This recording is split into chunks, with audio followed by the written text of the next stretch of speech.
Now, I feel like this should have been a longer movie, or maybe even a mini-series. Aztec Batman is not a direct adaptation of Batman, but rather a somewhat original take on the character, on the mythos.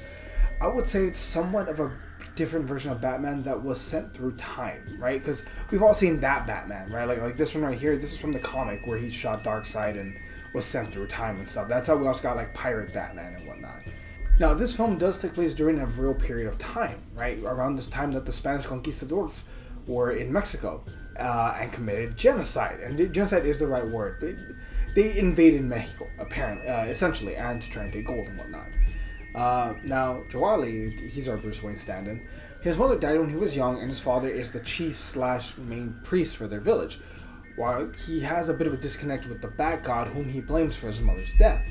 That said, Cortez, aka Two-Face, and Alvarado, aka Azrael, arrive with soldiers pretending to look to trade when in reality what they're looking for is all the gold. When his villagers race to the ground, Joali escapes and makes his way to the capital, but not before meeting with a version of Poison Ivy that is essentially a god, I want to say, telling him that his journey is only just beginning.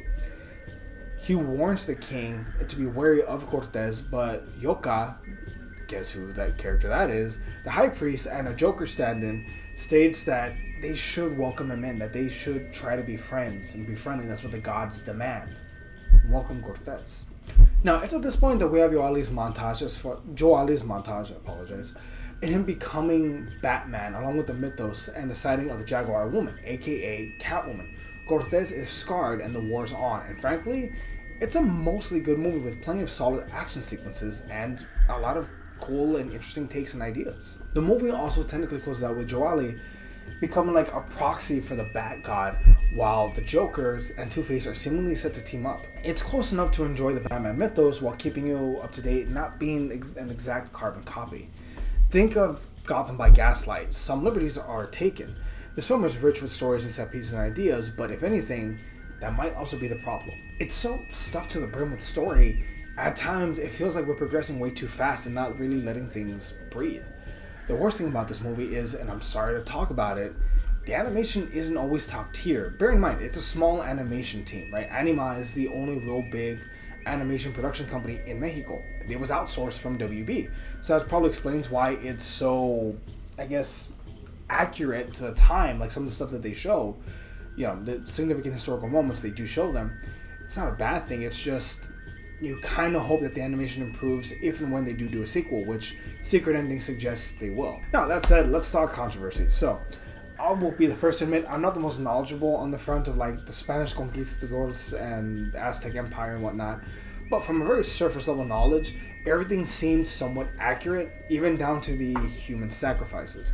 Now, this is why I call it controversial, because I have seen some reviews online for this film kind of siding not with Batman, but with Two-Face because people were being sacrificed.